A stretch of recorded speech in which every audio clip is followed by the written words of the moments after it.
ಇದು ಮನೆ ಮನೆಯ ಕಥೆ ಸೀರಿಯಲ್ ಕಥೆ. ಹಾಯ್ ಹಲೋ ನಮಸ್ಕಾರ. ಸುವರ್ಣ ಪ್ಲಸ್ ವಾಹಿನಿಯ ಎಲ್ಲ ಪ್ರೀತಿಯ ವೀಕ್ಷಕರಿಗೂ ಈ ಸೀರಿಯಲ್ ಕಥೆ ಕಾರ್ಯಕ್ರಮಕ್ಕೆ ಸ್ವಾಗತ. ಹಾಗಾದ್ರೆ ಬನ್ನಿ, ನೀವು ಇಷ್ಟಪಡೋ ಸೀರಿಯಲ್ ನಲ್ಲಿ ಏನೇನಾಯ್ತು, ಯಾವ್ಯಾವ ಕಥೆ ಎಲ್ಲಿಗೆ ಬಂತು ಅನ್ನೋದನ್ನ ನೋಡೇ ಬಿಡೋಣ. ಇದು ಮನೆ ಮನೆಯ ಕಥೆ ಸೀರಿಯಲ್ ಕಥೆ.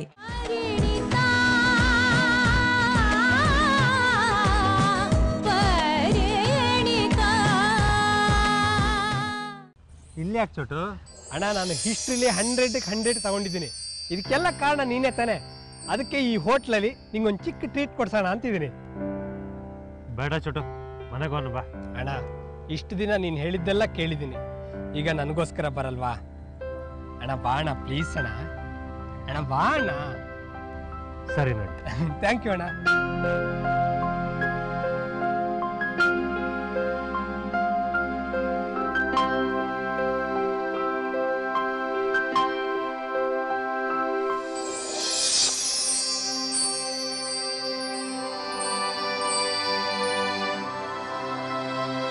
ಅಣ್ಣ, ಈ ಹೋಟ್ಲಲ್ಲಿ ಈರುಳ್ಳಿ ದೋಸೆ ತುಂಬಾ ಚೆನ್ನಾಗಿ ಮಾಡ್ತಾರೆ. ಲಾಸ್ಟ್ ವೀಕ್ ನನ್ನ ಫ್ರೆಂಡ್ ಬರ್ತ್ಡೇ ಪಾರ್ಟಿ ಇಲ್ಲೇ ಕೊಡ್ಸಿದ್ದ. ನನಗೆ ಹಸ್ವಿಲ್ಲ ಚೋಟು.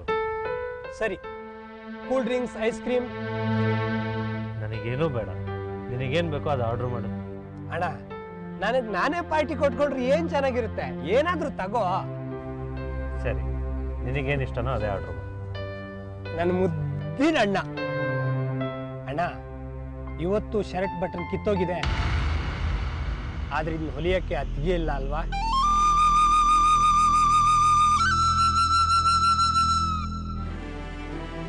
ಪ್ರಣತಿ, ಬಾರೆ ಹೋಟೆಲ್ಗೆ ಹೋಗೋಣ. ಮಧು, ಈಗ ಯಾಕೆ ಹೋಟ್ಲಿಗೆ? ನಂಗೆ ತುಂಬಾ ಹಸಿವಾಗ್ತಾ ಇದೆ. ಹೊಟ್ಟೆ ತುಂಬ ಏನಾದರೂ ತಿನ್ಕೊಂಡು ಆಮೇಲೆ ನಾವು ಪ್ರೋಗ್ರಾಮ್ ಮುಂದುವರ್ಸೋಣ. ಕರೆಕ್ಟ್, ನನಗೂ ಹಸಿವಾಗ್ತಿದೆ. ಬಾರೆ ಹೋಗೋಣ ಪ್ಲೀಸ್. ಸರಿ ಬನ್ನಿ.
ಚೋಟು ನಡಿ, ಬೇರೆ ಹೋಟ್ಲಿಗೆ ಹೋಗೋಣ. ಯಾಕಣ್ಣ? ನನಗಿಲ್ಲಿ ಇಷ್ಟ ಆಗ್ತಿಲ್ಲ. ಅಣ್ಣ, ನಾವು ಮೊದಲು ಬಂದಿರೋದು, ನಾವ್ಯಾಕೆ ಹೋಗ್ಬೇಕು? ಬೇಕಾದ್ರೆ ಅವರೇ ಹೋಗ್ತಾರೆ. ಮಧು, ಸಹನಾ, ಬನ್ನಿ ನಾವು ಬೇರೆ ಹೋಟ್ಲಿಗೆ ಹೋಗೋಣ. ಪ್ರಣತಿ, ನಾವ್ಯಾಕೆ ಹೋಗ್ಬೇಕು? ಈ ಹೋಟ್ಲೇನ್ ಅವ್ರದಾ? ಹೌದು ಕಣೆ, ನಾವೆದ್ದೋದ್ರೆ ನಮ್ದೇ ತಪ್ಪಾಗುತ್ತೆ. ನಾವ್ಯಾಕೆ ಸೋಲ್ಬೇಕು? ನಡಿ ಚೋಟು. ಅಣ್ಣ ಕುತ್ಕೋ, ನಾವು ಹೋಗೋದು ಬೇಡ, ಕುತ್ಕೋ ಅಣ್ಣ. ಅಣ್ಣ ಕುತ್ಕೋ, ಕುತ್ಕೋ.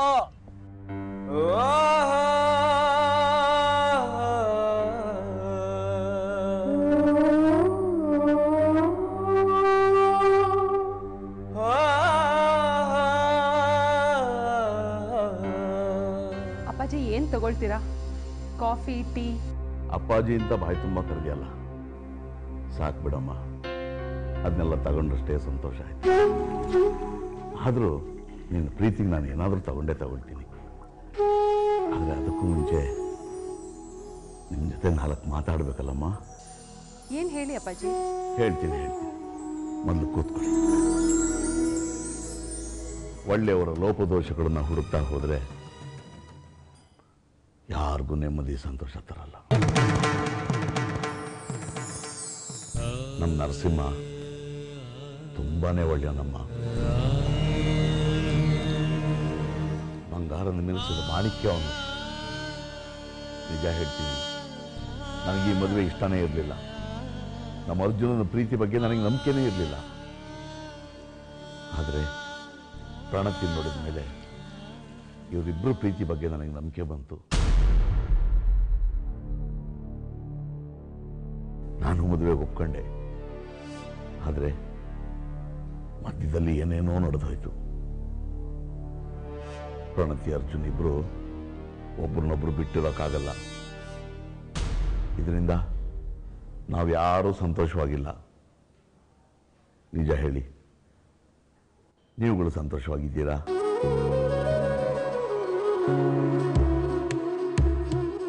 ನಾವೇ ಸಂತೋಷವಾಗಿಲ್ಲ ಅಂದ ಮೇಲೆ ಇನ್ನು ಆ ಮಕ್ಕಳು ಎಷ್ಟು ನೋವು ಅನುಭವಿಸ್ತಿರ್ಬೋದು ನೀವೇ ಯೋಚನೆ ಮಾಡಿ.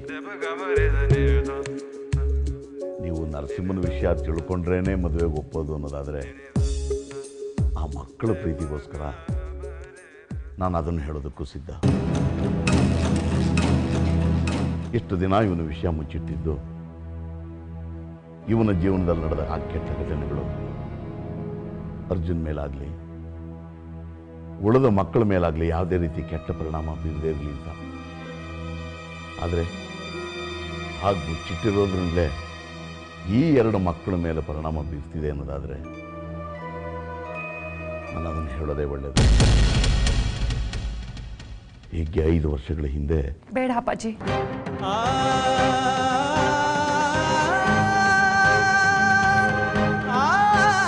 ಬೇಡ ಅಪ್ಪಾಜಿ, ನೀವೇನು ಹೇಳೋದು ಬೇಡ.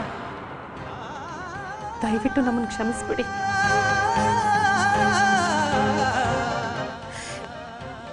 ನಾವು ಮಾಡಿದ ತಪ್ಪೇನು ಅಂತ ಈಗ ನಮಗೆ ಅರ್ಥ ಆಯ್ತು. ವಿಷಯ ಏನು ಅಂತ ತಿಳ್ಕೊಳಕ್ ಹೋಗಿ ಒಂದು ದೊಡ್ಡ ತಪ್ಪು ಮಾಡಿದೀವಿ. ಈಗ ಅದನ್ನು ತಿಳ್ಕೊಂಡು ಇನ್ನೊಂದು ತಪ್ಪು ಮಾಡಲ್ಲಪ್ಪ. ನಮ್ಮನ್ನು ಕ್ಷಮಿಸ್ಬಿಡಿ. ಪರವಾಗಿಲ್ಲ, ಹೇಳಮ್ಮ ಮಗಳೇ, ಹೇಳಮ್ಮ.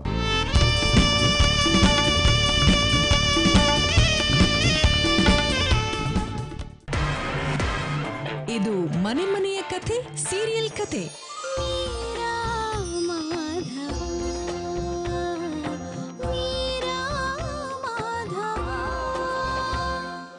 ಮೀರಾ, ಏನಮ್ಮ, ಏನು ಚಿಂತೆ ಮಾಡ್ತಾ ಇದೀಯಾ?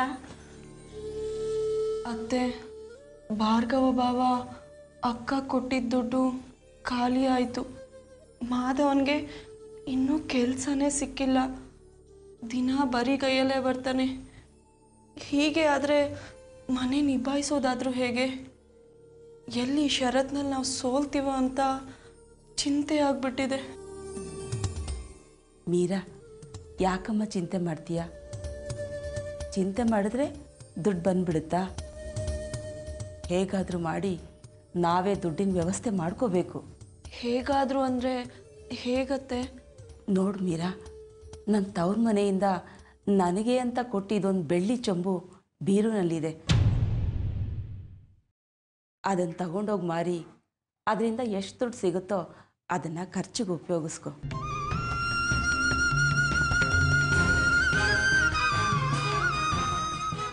ಅಯ್ಯೋ ಬೇಡ ಅತ್ತೆ, ಅದು ನಿಮಗೆ ಅಂತ ನಿಮ್ಮ ತವ್ರ ಮನೆಯವ್ರು ಕೊಟ್ಟಿರೋದು.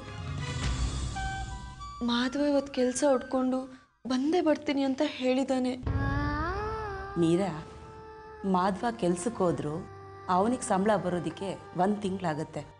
ಅಲ್ಲಿವರೆಗೂ ಮನೆ ಖರ್ಚೆಲ್ಲ ತೂಗಿಸ್ಕೊಂಡು ಹೋಗ್ಬೇಕಲ್ವಾ? ಅದಕ್ಕೆ ನನ್ನ ಮಾತು ಕೇಳು, ಅದನ್ನು ತಗೊಂಡೋಗಿ ಮಾರಿ ಅದರಿಂದ ಬಂದಿದ್ದ ಹಣನ ಮನೆ ಖರ್ಚಿಗಿಟ್ಕೊ.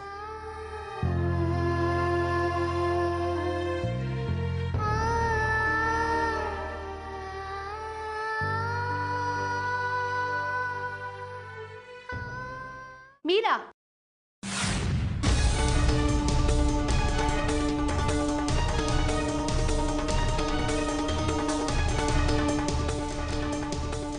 ಓಹೋ, ಈ ಮನೇಲಿ ಇಷ್ಟೊಂದು ನಾಟಕಗಳು ನಡೀತಾ ಇದೆಯಾ? ತಡೀರಿ, ಮಾವಯ್ಯಂಗೆ ಹೇಳ್ತೀನಿ. ಮನೆ ಜವಾಬ್ದಾರಿ ವಹಿಸ್ಕೊಂಡು ಇನ್ನೂ 1 ವಾರ ಆಗಿಲ್ಲ, ಆಗ್ಲೇ ಮನೇಲಿರೋ ವಸ್ತುಗಳನ್ನ ಮಾರಕ್ ಹೊರಟಿದ್ದೀರಾ? ಈ ವಿಷಯ ಮಾವಯ್ಯಂಗೆ ಹೇಳ್ತೀನಿ, ಆಮೇಲೆ ಅವರೇ ನಿಮ್ಮನ್ನ ಮನೆಯಿಂದ ಆಚೆ ಕಳಿಸ್ತಾರೆ. ಶಾರದಾ, ಆಗ್ಲಿಂದ ನೋಡ್ತಾ ಇದ್ದೀನಿ, ಬಾಯಿಗೆ ಬಂದಾಗೆಲ್ಲ ಮಾತಾಡ್ತಾ ಇದೆಯಲ್ಲ. ಈ ವಿಷಯ ನಮಗೆ ಬಿಟ್ಟಿದ್ದು, ಇದರಲ್ಲಿ ನೀನು ತಲೆ ಹಾಕಬೇಡ. ನಿನ್ನ ಕೆಲಸ ಎಷ್ಟಿದೆಯೋ ಅಷ್ಟು ನೋಡ್ಕೊ ಹೋಗು. ಯಾಕತ್ತೆ? ಯಾಕೆ ಕೇಳಬಾರ್ದು? ನಾನು ಈ ಮನೆ ಹಿರಿ ಸೊಸೆ.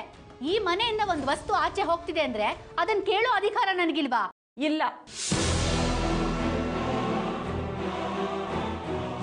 ಅದು ಈ ಮನೆ ವಸ್ತು ಅಲ್ಲ, ನನಗೆ ನನ್ನ ತವ್ರ ಮನೆಯವ್ರು ಕೊಟ್ಟಿರೋದು. ಅದನ್ನ ಮಾರ್ತೀನೋ ಬಿಡ್ತೀನೋ ಅದು ನನಗೆ ಬಿಟ್ಟಿದ್ದು. ಈ ವಿಚಾರದಲ್ಲಿ ನೀನು ತಲೆ ಹಾಕ್ಬೇಡ ಅಷ್ಟೇ.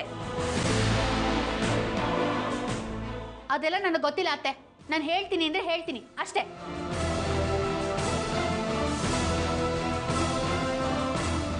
ನೋಡು ಮೀರಾ, ನಾನು ಯಾಕೆ ಹಾಗೆ ಹೇಳ್ದೆ ಅಂದರೆ, ನಮ್ಮ ಹತ್ರ ಈಗ ದುಡ್ಡಿಲ್ಲ. ಮನೆ ಖರ್ಚಿಗೆ ಅಂತ ಇದ್ದಿದ್ದ ದುಡ್ಡೆಲ್ಲ ಖಾಲಿ ಆಗ್ತಾ ಇದೆ. ಹಾಗಂತ ನಾವು ಮನೇಲಿರೋ ವಸ್ತುಗಳನ್ನ ಒಂದೊಂದಾಗೆ ಮಾರ್ತಾ ಇದ್ರೆ ಒಂದಲ್ಲ ಒಂದಿನ ಮನೇನೆ ಮಾರೋ ಅಂಥ ಪರಿಸ್ಥಿತಿ ಬರುತ್ತೆ. ಇನ್ನು ಅತ್ತೆ, ಅವ್ರ ತವ್ರ ಮನೆ ಒಡವೆನ ಅವ್ರು ಯಾಕೆ ಮಾರಕ್ಕೆ ಹೇಳ್ತಿದ್ದಾರೆ? ನಿಮ್ಮ ಮೇಲಿರೋ ಪ್ರೀತಿಯಿಂದ. ಆದರೂ ಒಂದು ಹೆಣ್ಣಿಗೆ ತನ್ನ ತವ್ರ ಮನೆ ವಸ್ತುನ ಮಾರೋದು ಅಂದರೆ ಎಂಥ ನೋವಿನ ವಿಷಯ. ನಿನಗೆ ಗೊತ್ತಾ ಮೀರಾ?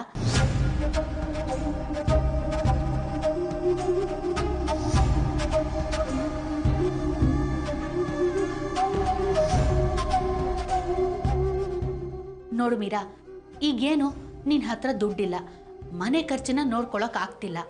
ಅದಕ್ಕೆ ಯಾಕೆ ಟೆನ್ಷನ್ ಮಾಡ್ಕೋತೀಯಾ? ನೀನು ನಿಮ್ಮ ಅಪ್ಪಯ್ಯನ ಹತ್ರ ದುಡ್ಡು ಕೇಳ್ಬೋದಲ್ವಾ?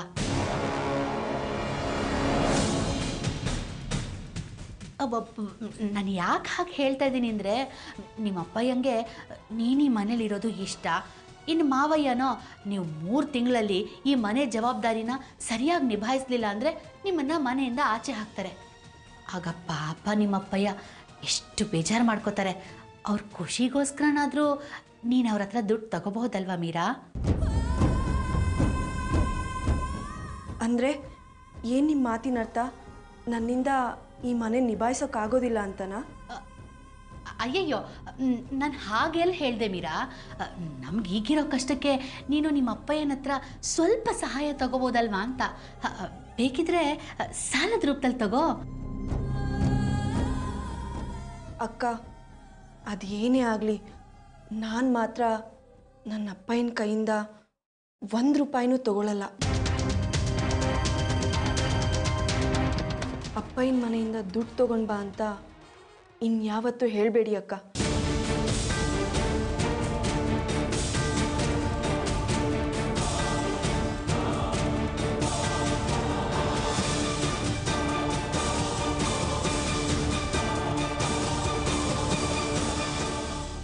ನಾವೀಗ ರಾಮಕೃಷ್ಣೇಗೌಡ್ರ ಮನೆಗೆ ಹೋಗೋದು. ಅಲ್ಲಿ ಹೋಗಿ, ಗೌಡ್ರೆ, ನಿಮ್ಮ ಮಗಳು ಮೀರಾ ತುಂಬ ಕಷ್ಟದಲ್ಲಿದ್ದಾಳೆ. ಮನೆ ಖರ್ಚಿಗೆ ಅಂತ ಇಟ್ಕೊಂಡಿರೋ ದುಡ್ಡು ಅವಳಿಗೆ ಸಾಕಾಗ್ತಿಲ್ಲ. ಹಾಗೆ ಹೀಗೆ ಅಂತ ನಾಟಕ ಮಾಡಿ ಅವ್ರ ಮುಂದೆ ಗೋಗರಿಯೋದು. ಅದನ್ನೆಲ್ಲ ನೆನೆಸ್ಕೊಂಡು ಗೌಡ್ರು ಕರಗಿ ನಮಗೆ ಖಂಡಿತ ಸಹಾಯ ಮಾಡ್ತಾರೆ. ಹೌದು ಕಣೆ. ಆಮೇಲೆ ಆ ದುಡ್ಡು ತಗೊಂಬಂದು ಮೀರನ್ ಕೊಡೋದು. ಪಾಪ ಅವಳಿಗೂ ಹೆಲ್ಪ್ ಆಗುತ್ತೆ.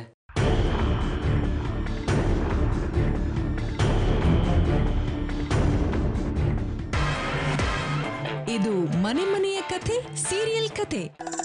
ಮಿಲನ ಮಿಲನ ಮಿಲನ ಮಿಲನ.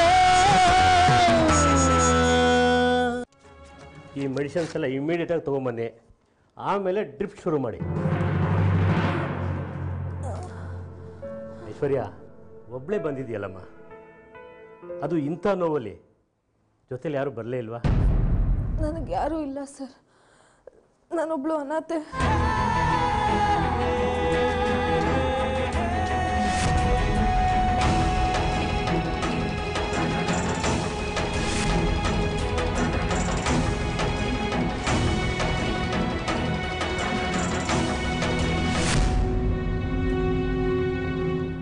ಐಶ್ವರ್ಯ, ಸಮರ್ಥ ಎಲ್ಲೋದ್ರು?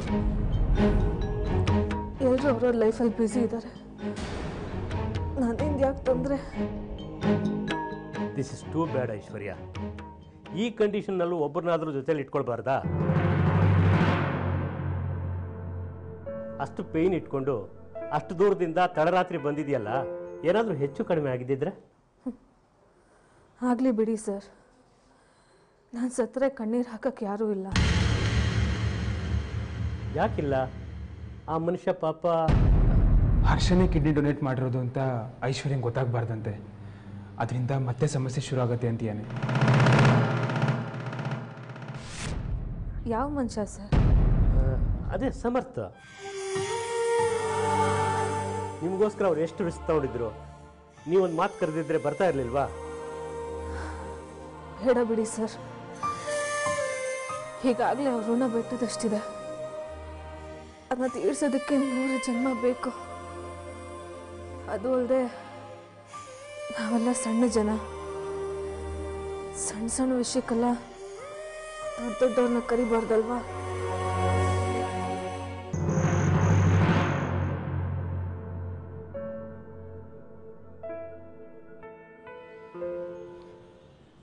ಯಾಕೆ ಹೀಗೆ ಮಾಡ್ಬಿಟ್ಟೆ ಸಂಪತ್ ಲಕ್ಷ್ಮಿ?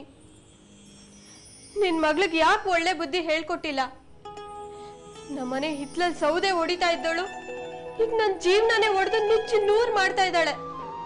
ಹೆಂಡತಿ ಇದ್ರು ನಿನ್ ಮಗಳಿಗೆ ಆಸೆ ಪಟ್ಟು ನನ್ ಗಂಡ ತಪ್ಪು ಮಾಡ್ದ. ನನ್ ಗಂಡ ಅಂತ ಗೊತ್ತಿದ್ರು ನಿನ್ ಮಗಳು ತಪ್ಪು ಮಾಡಿದ್ಲು. ಇಷ್ಟಲ್ಲಿ ನನ್ನ ತಪ್ಪೇನಿದೆ?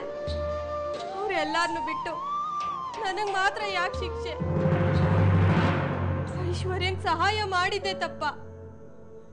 ಗಂಡನ ಹಚ್ಕೊಂಡಿದ್ದೆ ತಪ್ಪ? ಇಲ್ಲ ದೊಡ್ಡ ಮನೆ ಮಗಳಾಗಿ ಹುಟ್ಟಿದ್ದೆ ತಪ್ಪ? ನನ್ಗೇನು ಗೊತ್ತಾಗ್ತಿಲ್ಲ. ಸೋತೋಗ್ಬಿಟ್ಟೆ ನಾನು. ನನಗೆ ಯಾರು ಇಲ್ಲ.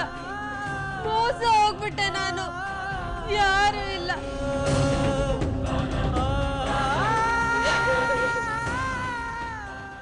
ನಿನ್ ಹೆಂಡತಿ ಇದೇ ಸ್ಥಿತಿಲಿ ಇದ್ದಿದ್ರೆ ಅವಳ ಹತ್ರನು ಹೀಗೆ ಬಿಹೇವ್ ಮಾಡ್ತಿದ್ಯಾ? ಅವಳಿಗೂ ನಿನಗೂ ಕಂಪೇರ್ ಮಾಡ್ಕೋಬೇಡ. ಯಾಕೆ ಮಾಡಬಾರ್ದು? ಪ್ರಾರ್ಥನಷ್ಟೇ ನನಗೂ ಇಂಪಾರ್ಟೆನ್ಸ್ ಕೊಡ್ತೀನಿ ಅಂತ ಹೇಳಿದ್ದೆ ತಾನೆ. ಈಗ ಯಾಕೋ ಇಷ್ಟೊಂದು ಕೆಟ್ಟದಾಗ ಟ್ರೀಟ್ ಮಾಡ್ತಿದ್ಯಾ? ಹಳೆದೆಲ್ಲ ತೆಗಿಯೋದೇ ಚಪ್ಲನ ನಿಂಗೆ? ಬರೀ ಜಗಳ ತೆಗಿಯೋಕೆ ಕಾಯ್ಕೊಂಡಿರ್ತೀಯಲ್ಲ. ಕೆಲ್ಸಕ್ಕೆ ಹೊರಡೋ ಟೈಮಲ್ಲಿ ಈ ಥರ ಎಲ್ಲ ಹಿಂಸೆ ಕೊಡಬೇಡ. ನಂಗೆ ಹೊರಡೋಗ್ಬಿಡು. ಸರಿ, ಹೊರಡು. ಸಮರ್ಥ,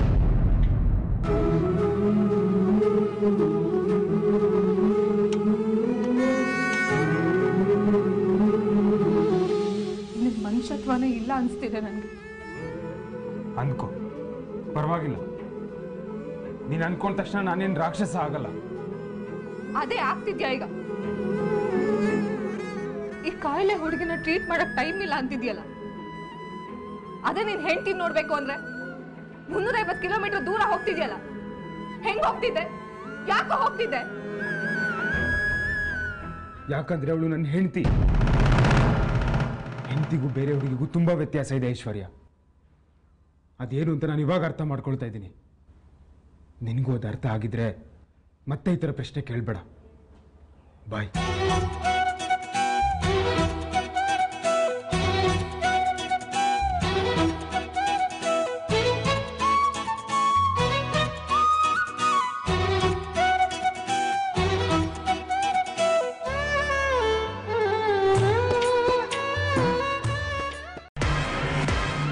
ಇದು ಮನೆ ಮನೆಯ ಕಥೆ ಸೀರಿಯಲ್ ಕಥೆ.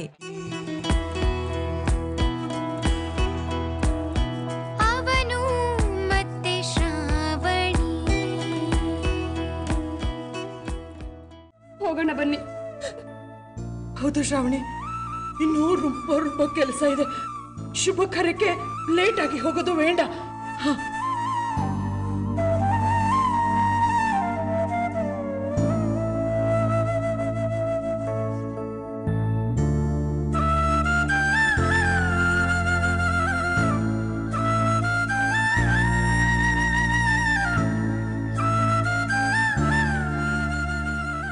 ಶ್ರಾವಣಿ,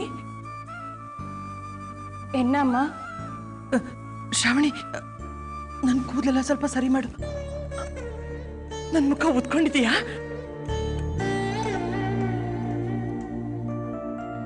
ಬಂದ ಜನರ ಮುಂದೆ ಹೀಗೆ ಹೋದ್ರೆ ಅವರು ತಪ್ಪು ತಿಳ್ಕೊಂಡ್ಬಿಡ್ತಾರೆ ಅಲ್ವಾ? ವಿಶ್ವ, ನೀನು ಸ್ವಲ್ಪ ತಲೆ ಕೂದೆಲ್ಲ ಸರಿ ಮಾಡ್ಕೋ. ಅವರೆಲ್ಲ ನಮಗೋಸ್ಕರ ವೇಟ್ ಮಾಡ್ತಿರ್ತಾರೆ.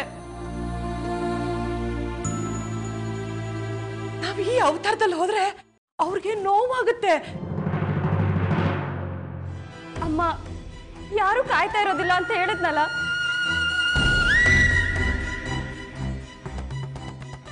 ಎಂಗೇಜ್ಮೆಂಟ್ ಕ್ಯಾನ್ಸಲ್ ಆಗಿದೆ ಅಮ್ಮ.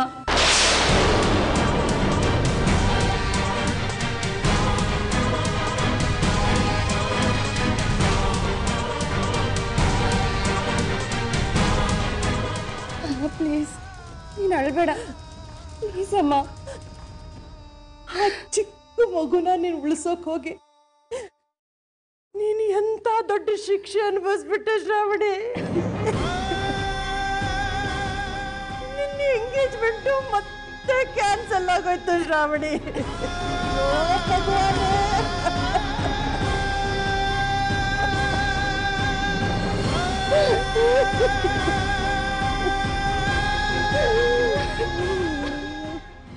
ನಮ್ಮ ಚಾನಲ್ ಇಂಟರ್ವ್ಯೂಗೆ ಸೂರ್ಯ ಬರ್ತಾ ಇದ್ದಾನೆ. ನಾವು you will get the reward. Kamini, ಒಂದು ವಿಚಾರ ನೆನಪಲ್ಲಿಟ್ಕೊ, ಅವಾರ್ಡ್ ಅನ್ನೋದು ಮಿಸ್ ಆಗಿದೆ, ಬಟ್ ಅವಾರ್ಡ್ ಸಮಾನವಾಗಿರೋ ರಿವಾರ್ಡ್ ಎಲ್ಲ ನಿನ್ನ ಕೈಯಲ್ಲೇ ಇದೆ. ಏನ್ ಮಾಡ್ತೀಯ ನೋಡು. ನಮ್ಮ ರಿಯಾಕ್ಷನ್ ನೋಡಿ ನೋಡಿ ಸೂರ್ಯಗೌಡ ಲೈಫ್ನಲ್ಲಿ ಇಂಥ ಅವಾರ್ಡ್ ಯಾಕಾದ್ರೂ ತಗೊಂಡೋ ಅನ್ಸ್ಬಿಡ್ಬೇಕು.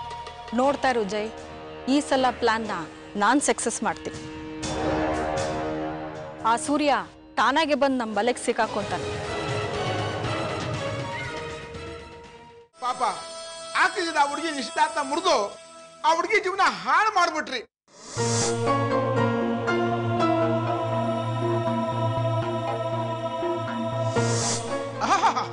ನಿನ್ನ ಮಗ ದೊಡ್ಡ ಹೀರೋ, ದೊಡ್ಡ ದೊಡ್ಡ ಕಂಪ್ನಿ ನಡೆಸ್ತಾನೆ, ದೊಡ್ಡ ದೊಡ್ಡ ಅವಾರ್ಡ್ಗಳು ತಗೋತಾನೆ. ಆದ್ರೆ ಪಕ್ಕದ ಮನೆಯವ್ರ ಜೊತೆ ನಡ್ಕೊಬೇಕು ಅಂತ ಗೊತ್ತಿಲ್ಲ.